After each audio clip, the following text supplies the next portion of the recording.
यानंतरची बातमी आहे आठवलेंच्या वक्तव्याची।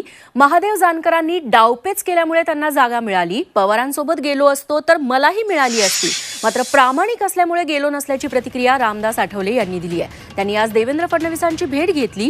लोकसभेसाठी जागा नाही तर केंद्रात कॅबिनेट, राज्यात मंत्रिपद आणि विधानसभेत जागा, महामंडळ आणि इतर सत्तापदांमध्ये वाटा मिळावा अशी मागणी आता आठवलेंनी केली आहे।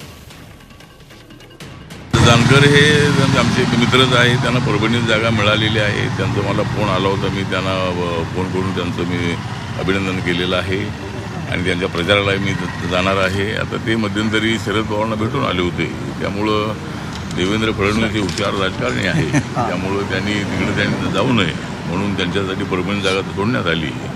तर मी कदाचित शरद पवारांना भेटून आलो असतो तर कदाचित मला एक जागा सुटली असती, परंतु मी काही त्याचा प्रयत्न केला नाही।